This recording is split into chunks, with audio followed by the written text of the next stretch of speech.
ард түзөө үзүүлж байна.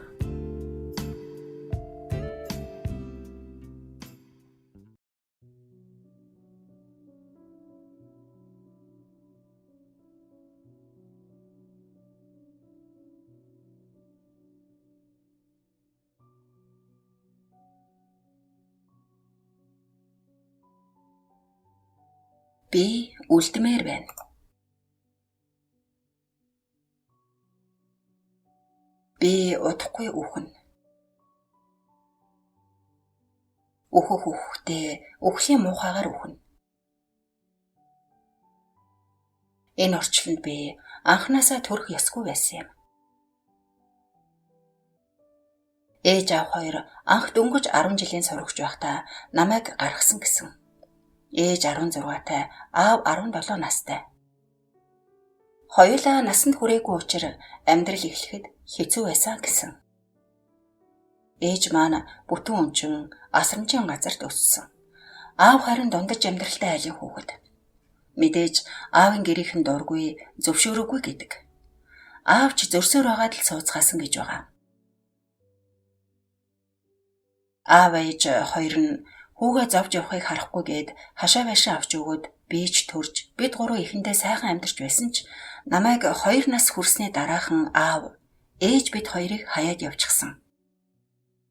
Тэр өдрөөс миний хар дарсан амьдрал эхэлсэн. Мэдээ орсон цагаасаа л архи гих эдээтэй найзалсан ээжигээ болон архины найзуудыг нь харж өссөн. Гадуур гарч шил лааз түүж өөрийнхөө болон ээжийнхээ өдрийн хоолыг болгоно. Харин манай ээж олсон мөнгөөрөө архи авч явна. Яаж мөнгө олох вэ гэвэл эрчүүдэд биеэ худалдаж, гудамжаар явах хүмүүс намайг өрөвдөж ярина. Янхны үр зулбсаг гэж харааж зүхнэ. Ээжийг минь бол гарлаа л бол чулуу шидээд л элдэн муухай үгээр харна. Нэг өдөр ээж маань гэртээ ирсэнгүй. Гэтэл халамжийн ажилтан гээд нэг ихч манад ирлээ. Ээж маань ухаангүй эмнэлэгт хүргэгдсэн байв. Мэдээж ээжийн үрт орсон нөхрүүдээ харамлаж ууралсан эмэгтэйчүүд ээжийг минь зодож нүцээр ийм байдалд оруулсан байлаа. Ээж бид хоёр хот гих их хайлаас нүүхэр боллоо. Хашаа байшингаа хэдэн төгрөгөнд зараад нэг аймгийн нэг сум руу нүглээ. Гэрт амьдраад ээж маань сургуульд цэвэрлэгчээр орсон юм. Орой бүр ганцаараа архи уна. Нэг талх аваад тэгээд л архиа уна. 13 нас хүрлээ. Ээж маань тэр сумандаа л муу нэртэй архичин янхан болж хойрлаа. Ажлаасаа халагдаад бид хоёр амьдрахын эрхэнд хууль бусаар алт олборлдог газар буюу нинжа нартай газар очлоо. Эхэндээ ээж маань алт ухна гэж очисон ч юу гэдэл тэр хүмүүс ээжийг алт ухуулаад л суулгах билээ дээ. Архиа өгч нэг шөнийн жаргал идлээд хэдэн төгрөг өгнө. Нэг шөнө ээж намайг дуудаад үсийг минь самнаад одоо миний охин том болсон. Ээжтэй туслах хэрэгтэй гэж хэлсэн. Тэгээд нэг гэрлүү оруултал дотор нь нэг ах сууж байсан. Би ч баг зэрэг гадарлаж зүгтэг гэтэл шууд л намайг барьж аваад л хувцсыг минь тайлж үнсэж эхэлсэн. Ээж намайг аваач дээ гэж би уйлсан ч ээж орж ирээгүй. Харин нөгөө ах дуугүй байхгүй бол би ээжийг чинь алаад нэг нөхрөө хийгээд булчгаж чадна шүү гэж хэлсэн. Ингээд л би эсэргүүцэж чадаагүй. Маш их өвдөж, маш их гомдсон. Арай гэж л алхаж гэртээ орж иртэл ээж шал согтуу тасраад унтчихсан байсан. Тэр өдрөөс хойш 2-3 удаа тийм зүйл давтагдсан. Би ээжигээ маш ихээр үзэн ядаж байлаа. Нэг орой гэрээ дотроос нь түгжээд хэвтэж байв. Гаднаас хаалга татах чимээ сонсогдоход нь хүнжилтэд ороод л битгий гэд уйлчихсан хэвтэж байсан. Гэтэл хаалга цөм зохиод 2 цагдаа ороод ирсэн. Миний дүү айх хэрэггүй босоод ир гэлээ. Тэр над руу хараад зөөлөн инээмсэглэг ах яг л тэнгэрийн элч шиг санагдаж билээ. Би тэднийг дагаад цагдаагийн газар очсон. Нөгөө хөөрхөн инээдэг ах намайг өрөөндөө дуудаад "За миний дүү, ээж нь бурхан болчихсон." Би итгээгүй. Өглөөхөн зөв зүгээр гараад явсан хүн хэдэн цаг болсон гэж өгөхгүй лээ гэж бодоод итгээгүй. Худлаа хэлгүүдээ ахаа гэхэд тийм ээ. Ээж нь бусдын гарт амиа алдсан. Нарийн ширийн зүйлийг нь ах нь хилээд яхав. Чи насанд хүрээгүй жоохон хүүхэд учраас гэсэн. Намайг аймгийн төв рүү авч явлаа. Хамгаалах байранд 2 хонцсон. Эмнэлэгт үзүүлтэл бэлгийн замын хид хідэн өвчнөд байж таарад эмчлүүлсэн. Хэдий надад тэгж хандсан ч гэлээ энэ орчлон дээр надад байсан ганцхан хүн ээж маань байсан шүү дээ. 2 хоног уйлсаар асрамжийн газарт очлоо. Очсон даруй намайг тийм өвчтөө гэдгийг маань бүх хүүхэд мэддэг болчихсон байсан. Эннээс хол бай битгий наадахын хажууд унт гээд надтай найзалж нөхөрлөх хүн ч олдоогүй. Бүгдээрээ гадуурхаж дээрлэхэд шүн унтаж байхад ус цацаж босгоод хувцсыг нь тайлж шалдлаад цонхны дэргэд зогсоочдаг байсан. Бас хөвгүүд нь орж ирээд л хүнтэй унтсан хүний би ямар байдаг юм гээд л хормой хоцоход л үнэхээр хэцүү. Нэг ч найзтай болж чадахгүй цаг үргэлж дээрлэхгүйсээр 18 нас хүрлээ.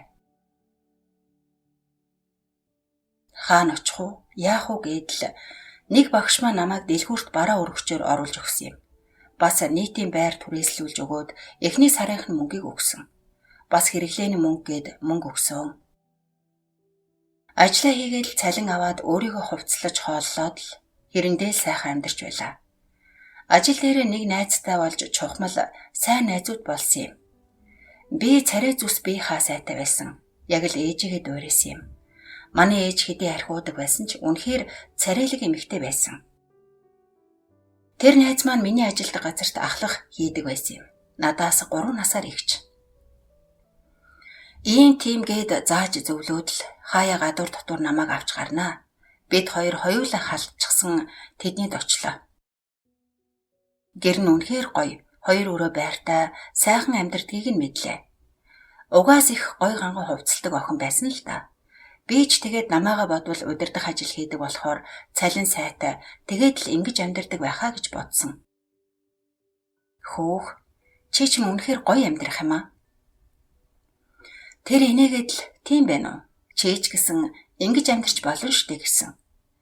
Би ч худлаа баха, цалингаасаа хуримтлуулж байгаад ядаж хашаа байшинтай л болчихвол гэхэд. Хөөе. Чи ийм ажил хийгээд ийм цалингаар яваад яагаад ч хашаа байшинтай болохгүй? Юу мөрөөд ч гэсэн юм. Тэгээд яаж болно гэж? Чи яаж ийм байртай болсон юм? За, чи хүнд хэлвэ. Би чамд л гээд хэлж байгаа шүү. Би нэг сайн ахтай байхгүй юу? Юу, тэр нь юу гэж байгаа юм? Йой, хүүхдэрэг гэдэг нь сайн ах л байхгүй да. Баян мөнгөтэй, бас ихнэр хүүхэдтэй, тийм ахын нялх амарг нь л гэсэн үг. Чи ихнэр хүүхэдтэй үнтэй уулздаг юм уу? Яаж тэгж болдгийм бэ? Гэрлээ, чи юу ч ойлгохгүй байна. Одоогийн нийгэм ямар үлээдэ? Бидэн шиг өнчин өрөөсөн, наашаагээд хандах хүнгүй ийм хүмүүст сайхан амьдрах боломж хаанч байхгүй. Суглаанд л хождгүй юм бол. Тэгээд ч тэр суглаанд ч бас баячууд л хождг юм. Би зүгээр л тэдний хоолыг бэлдэж үүрэгтэй хүмүүс. Тэгээд ч тэдний тэр сайхан амьдарч байгаа мөнгнөөс нь яагаад багаха нэг бид авч болохгүй гэж. Ингээд л би түүний үгээр орохоор шийдсэн. Гой ганган хувцас авч өмсөөд л гой үнэтэй ресторануудаар ороод л хэд хэдэн хүмүүстэй намайг танилцууллаа. Энэ явдлаас л бүх зүйл эхэлсэн. Баян хөгшин ирчүүдэд биеэ үнэлж хэдэн төгрөг олоод бас нэг хөгшин баяны нялх амарг нь болж гадуур дотор хамт зугаалж яваад л 3 жил боллоо. Энэ жилүүдэд би өмнөх ажилласаа гарч байр аваад өөрийгөө гангалж тортгол ажил хийдэг болсон юм. Уянгаа бид хоёр ч найзалсан хэвээр. Ингэж амар хэлбэр аргаар мөнгө олох нь маш амархан байлаа. Гэтэл эхнэрүүд нь мэдээд биднийг дарамтлаж гэрлүү хүн явуулж биднийг зодуулсан. Тэгээд бид хоёр тэгж яваад нэг эгчтэй танилцсан юм. Харин тэр эгч бид хоёрыг Монгол ирчүүдтэй явж болохгүй. Харин гадаадын жуулчин эсвэл томилтоор ирсэн ирчүүдтэй уулзаж нэг шөнийг өнгөрөх санал тавьсан юм. Тэгээд бид зөвшөөрч гадаад ирчүүдийн өврийг дулаацуулах болсон. Тэр нэг гайтай өдөр нэг хятад ир миний зургийг хараад өндөр үн хэлээд намайг авахар болсон юм.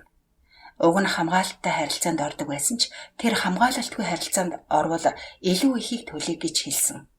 Би ч зөвшөөрлөө. Яг энэ явдлыг эцэслээд энэ ажлаа болж зүгээр энгийн амьдралаараа амьдрахыг хүсэж байлаа. Хамгийн сүүлийнх нь ингээд л дуусгая. Ээжийнхээ амьдралаар дахин явсаар үхмээргүй байна гэж бодсон. Уянгаа харин миний саналыг эрс эсэргүүцэж байсан ч за чи өөрөө л мэд. Энэ шөнийг л дуусгачихвол маргаашнаас бид найзлах хэрэггүй болжээ гэж хэлсэн. Тийм ээ. Тэр шөнийг дуусгаад дахиж уянгаа надтай нэг ч уулзаагүй. Тэр шөнийг өнгөрөөгөөд 7 хоногийн дараагаар миний бие тэр тусмаа эмзэг хэсэг маань нэг л биш байгааг би мэдэрсэн. Эмнэлэгт очиод үзүүлтэл бурхан минь. Нөгөө хамгийн үзэн ядам өвчин болох доох. Тэр өдөр миний амьдрал дууссан.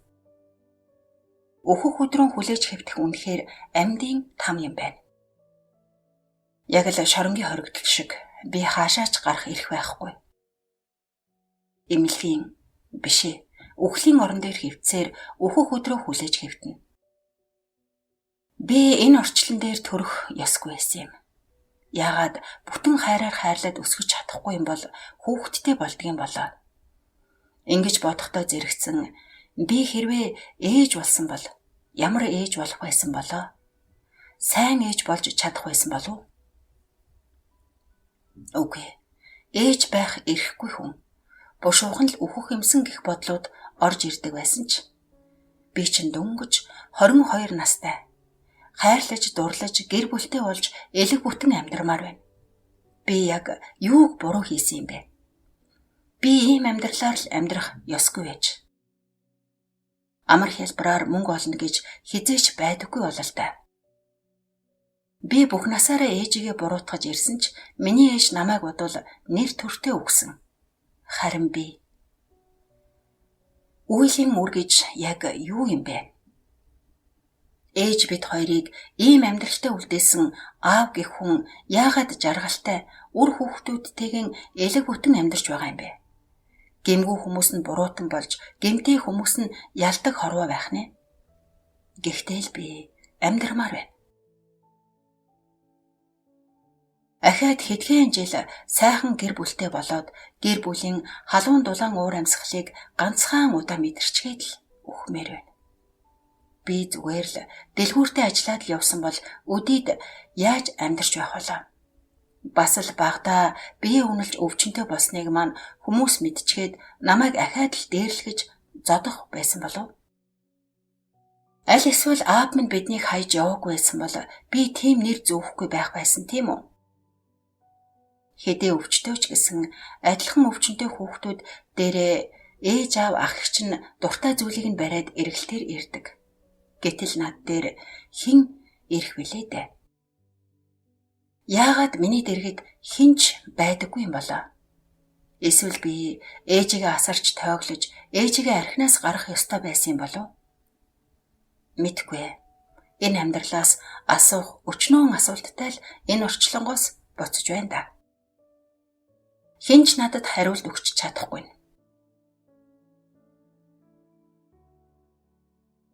Энэхүү захианд ирэх нэрсийг өөрчилсөн болно.